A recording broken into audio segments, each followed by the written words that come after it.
대부분 모르실 텐데 이런 시술들을 받으면 호구가 됩니다. 굳이 값비싼 레이저로 한다고 치료가 다 될까요? 정말 큰일 날 수도 있습니다. 비싼 리프팅 레이저라고 해서 무조건 다 좋은 것은 절대 아닙니다. 가격도 많이 나가고 효과도 못 보면 정말 속상하겠죠. 그래도 얼굴살이 없지만 리프팅 레이저를 하고 싶은 분들에게 추천하는 레이저는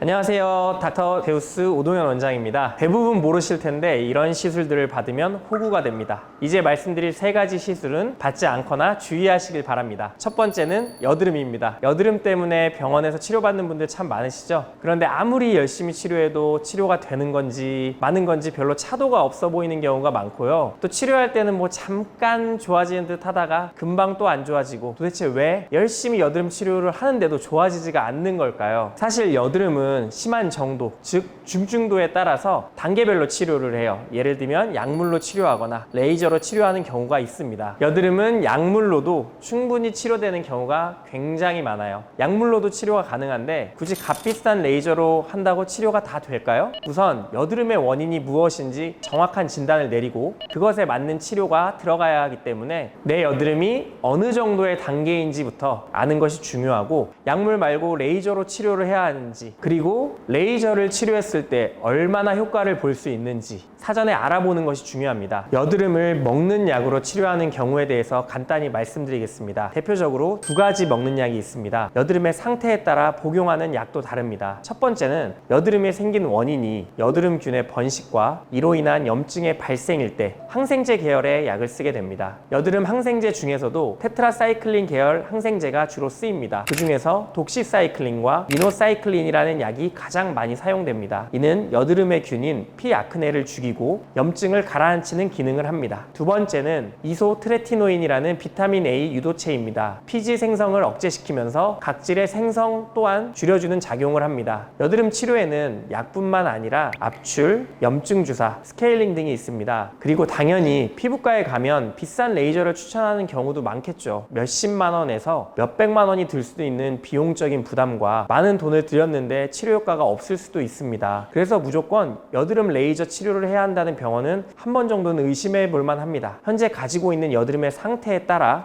복합적으로 치료를 들어가야 한다는 것이 핵심입니다. 두 번째는 리프팅 레이저입니다. 피부 노화가 시작되는 나이인 20대 후반에서부터 피부 진피층을 구성하는 콜라겐이 매년 1%씩 사라지기 때문에 피부도 탄력을 잃어 흐물흐물해지고 또 주름이 생기거나 또는 처지는 현상이 발생하게 됩니다. 이를 개선하기 위해서 다양한 리프팅 레이저들이 있죠. 어떤 시술이든 뭐든지 자신의 상태가 어떤지 정확히 알고 하셔야 돼요. 대표적인 초음파 리프팅은 울세라입니다. 비싼 리프팅 레이저라고 해서 무조건 다 좋은 것은 절대 아닙니다. 가격도 많이 나가고 효과도 못 보면 정말 속상하겠죠. 가뜩이나 얼굴살도 없는데 울세라를 해서 얼굴살이 더 빠질 수도 있고 더 나이 들어 보일 수도 있어서 무턱대고 좋다고 들은 울세라만 하시면 안 돼요. 어떤 시술이든 뭐든지 자신의 상태가 어떤지 정확히 알고 하셔야 합니다. 피부가 얇다는 것을 의학적으로 보다 정확하게 표현한다면 피부 진피층이 얇다는 것입니다. 진피층에 콜라겐 소실로 진피층의 두께가 점차 얇아지면 잔주름이 생기기도 쉽고 만졌을 때 피부가 흐물흐물하게 느껴지게 되죠. 이럴 때는 진피층에 콜라겐을 집중적으로 재생시키는 고주파 시술이 많이 도움이 됩니다. 그렇다고 무조건 피부가 얇은 사람에게 초음파 레이저인 울세라가 항상 부적합하다는 것은 아닙니다. 울세라의 팁 선택에 따라 고주파 레이저처럼 진피 하부에서 근막층까지의 깊이까지 침투하여 콜라겐 재생 효과를 충분히 볼 수도 있기 때문입니다. 그러므로 피부가 얇은 사람도 노화 상태에 따라 초음파 시술이 필요할 때가 있습니다. 무조건 나쁘다는 것은 절대 아닙니다. 그래도 얼굴살이 없지만 리프팅 레이저를 하고 싶은 분들에게 추천하는 레이저는 볼륨어 리프팅을 추천하고 싶습니다. 볼륨어에 대해서 이름은 들어보셨겠지만 정확히 어떤 장비인지 모르시는 분들이 많을 것 같습니다. 써마지는 다들 아시죠? 써마지는 미국에서 만든 고주파 리프팅 장비입니다. 볼륨어도 써마지와 동일한 원리와 효과를 지닌 장비라고 보시면 됩니다. 볼륨어는 국내에서 만든 장비입니다.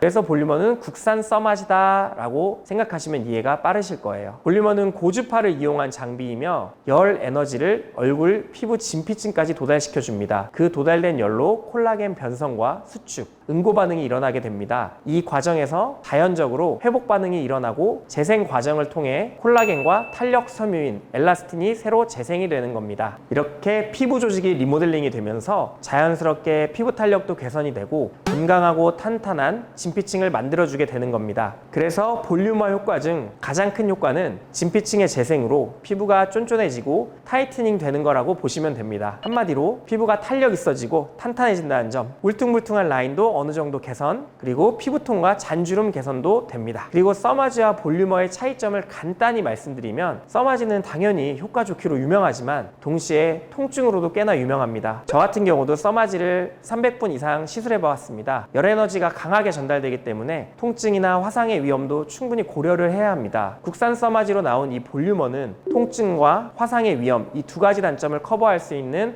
기능을 탑재하고 있어요. 고주파는 뜨겁기 때문에 기본적으로 식혀주는 쿨링 시스템이 장착되어 있는데, 다른 장비들은 가스 분사 시스템으로 되어 있습니다. 가스가 분사되면서 쿨링을 시키는 그런 시스템입니다. 볼륨어는 순행 방식으로 쿨링을 해주기 때문에 고주파가 조사될 때만 냉각 시스템이 작동되는 것이 아니라 지속적으로 쿨링을 시켜줄 수가 있습니다. 그래서 다른 고주파 장비보다 화상 위험을 확실히 낮출 수가 있어요. 정리하자면 얼굴살이 없거나 피부가 얇은 분들은 고주파 레이저를 하시는 게 좋다. 제일 중요한 것은 피부의 노화 상태를 정확히 진단하고 그에 알맞은 시술을 하는 게 베스트입니다. 충분한 상담과 꼼꼼한 시술을 도와줄 병원부터 찾는 게 1순위겠죠. 세 번째, 색소 치료에 사용하는 IPL이라고 하는 레이저입니다. IPL이라는 레이저는 인텐스 퍼스트 레이저라고 해서 줄여서 IPL입니다. 기존 레이저와 달리 강한 파장의 빛을 이용해서 잡티, 주근깨, 안면 홍조 등을 치료하는 시술입니다. 하지만 내가 홍조만 치료하고 싶다, 아니면 색소만 치료하고 싶다면 말이 달라지겠죠. 색소 치료하는 레이저 파장과 홍조 치료하는 레이저 파장은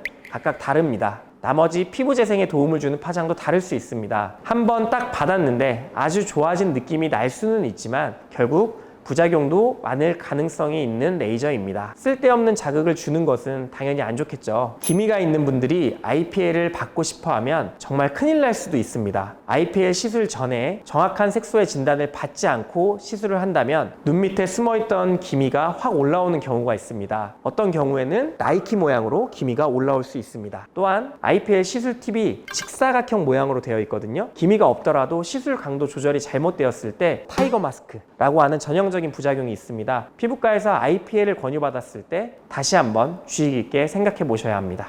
자, 오늘은 이렇게 여러분들의 지갑을 지키는 피부과에서 헛돈 쓰지 않는 3가지 시술에 대해서 말씀드렸는데요. 어떠한 시술이든 내 상태를 정확히 진단받고 그에 맞는 적절한 피부과 시술을 하시길 바랍니다. 지금까지 여러분의 피부를 책임지는 평택의 닥터 제우스였습니다. 시청해주셔서 감사합니다.